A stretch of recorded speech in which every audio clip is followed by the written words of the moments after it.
Assalamualaikum warahmatullahi wabarakatuh. Perkenalkan, nama saya Siti Sania, NPM 2482011110030 dari Prodi S1 Farmasi, Universitas Muhammadiyah Banjarmasin. Di sini saya tugas botani farmasi membahas tentang pegagan atau juga disebut dengan nama lain Centella Seticaea. Pembahasan yang pertama, kita membahas tentang taksonomi pegagan.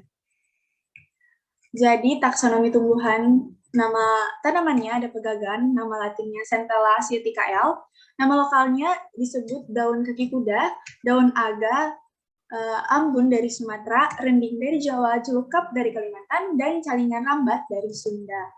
Kingdomnya ada Plantae, divisinya ada Spermatophyta, kelasnya Dictylodon, ordonya Umbiales, family-nya Umbiliferae atau Apiaceae, genusnya Centella, spesiesnya Centella Setica. Masuk ke bahasan kedua tentang morfologi pegagan.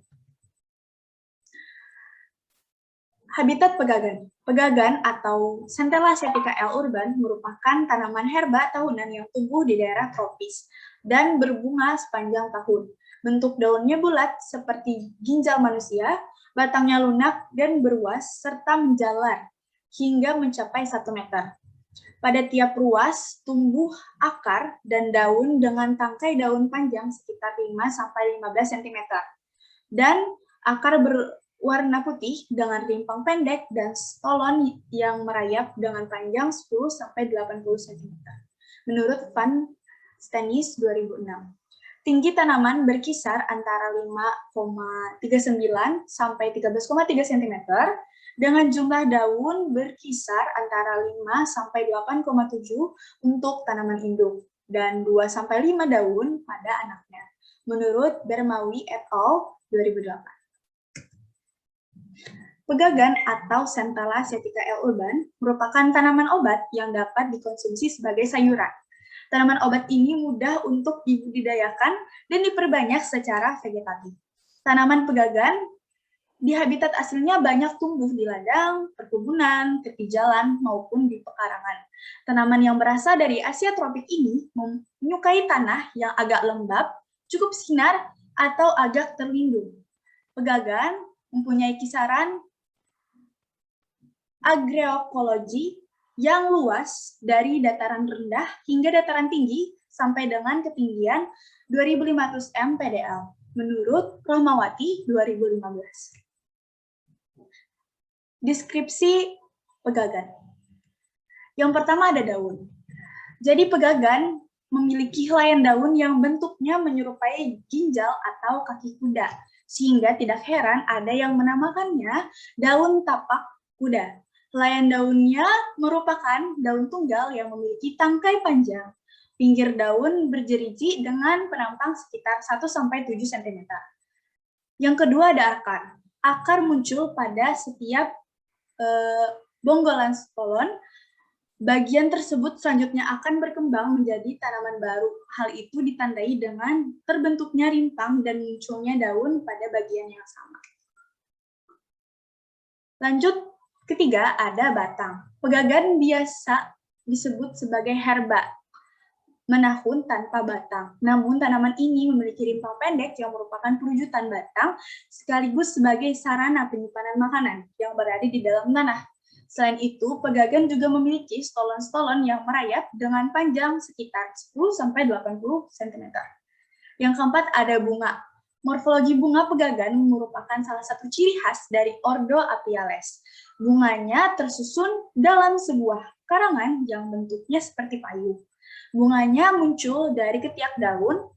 Tangkai bunga berukuran sangat pendek, sekitar 5-50 mm. Setelah itu yang terakhir ada buah. Buahnya berukuran kecil, berbentuk lonjong dengan ukuran sekitar 2-2,5 mm. Buahnya mengeluarkan aroma wangi, namun rasanya pahit.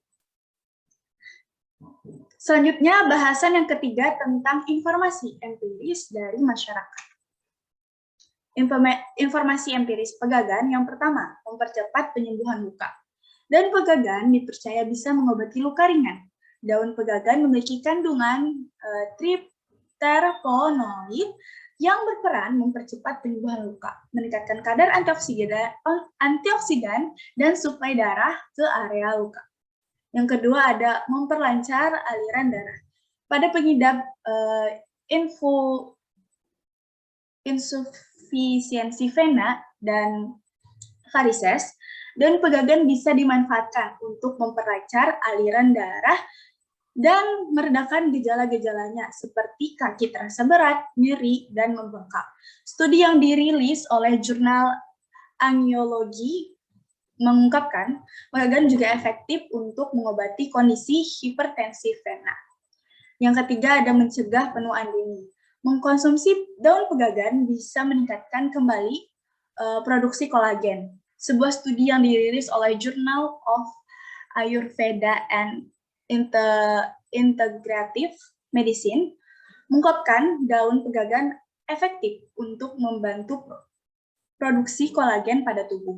Tak hanya itu, pegagan bersama dengan vitamin A, vitamin C, dan vitamin E akan menstimulasi kolagen yang berfungsi untuk menjaga kekenyalan kulit. Yang keempat, mengatasi masalah pencernaan. Daun pegagan diketahui memiliki kandungan antibakteri yang dinilai efektif untuk mengatasi masalah pencernaan, seperti diare. Sejumlah masalah pencernaan lainnya, seperti asam lambung dan perut kembung, juga bisa diatasi dengan mengonsumsi tanaman ini. Yang kelima, mengatasi jerawat. Daun pegagan mampu meningkatkan produksi kolagen dalam tubuh, juga mampu menghilangkan bekas jerawat karena mengandung beberapa vitamin, seperti vitamin A, vitamin B1, vitamin B2, dan vitamin C, niacin, karoten, dan antioksidan. Yang keenam, atau yang terakhir, mengurangi kecemasan, stres, dan depresi. Daun pegagan dapat mengurangi kecemasan, stres, dan depresi dengan cara mengontrol aktivitas neurotransmitter yang disebut gamma aminobutyric acid atau GABA. Kandungan asam asiatat di dalam daun pegagan dapat memicu penyerapan GABA oleh otak. Hal ini membuat daun pegagan menjadi obat herbal yang lebih aman dibandingkan obat-obat kimia lainnya untuk mengatasi gangguan kecemasan dan depresi. Masuk ke pembahasan yang keempat tentang kandungan senyawa kimia dalam pegagan. Pegagan bermanfaat sebagai tanaman obat karena mengandung komponen fitokimia seperti tripterpenoid, saponin, flavonoid, tanin, steroid, dan glukosida. Zat aktif yang terdapat dalam pegagan adalah antara lain seperti asetikosida, asam asiatik, asam medakasik, dan medakasoida atau golongan triponoid, sitosterol, dan stigmasterol, golongan steroid, dan valerin, bahmosida, golongan saponin. Kandungan kimia yang terdapat pada pegagan lainnya yaitu asiatikosid, tankunisid, brahminoisid, brahmic acid, madasiatic acid, mestroinositol, centoloisid, carotenoid, hidrokortilin, velarin, tanin, serta mempunyai kandungan garam mineral seperti kalium, natrium, magnesium, kalsium, besi, mengandung fosfor, minyak atsiri sebanyak 1%, pektin sebanyak 17,25%, asam amino, dan vitamin. Menurut Santa dan Bambang 1992, Kusuma et al. 1994, dan Lasmadiwati et al. 2004. Masuk ke pembahasan yang terakhir, yaitu data pengamatan penelitian secara in vivo dan in vitro. Penelitian pegagan, uji in vivo dan in vitro terhadap ekstrak tanaman pegagan telah menunjukkan hasil yang sangat baik. Ekstrak etil asetat 17,5 mg per kilogram berat badan dan butanol 228,8 mg per kilogram berat badan. Pegagan dibuktikan mempunyai efek hepatoprotector pada uji in vivo. menggunakan mencit yang diinduksi oleh CCl4. Ekstrak etil asetat mampu menurunkan kadar enzim alanin, aminotransferter ALT, dan aspartate aminotransferter atau AST sebesar 56% dan 44% berturut-turut. Sementara ekstrak butanol mampu menurunkan kadar enzim AST sebesar 3%, menurut Tulung et al. 2015. Sekian pembahasan yang dapat saya sampaikan tentang tumbuhan pegagan. Mohon maaf apabila ada kesalahan. Wassalamualaikum warahmatullahi wabarakatuh. Terima kasih.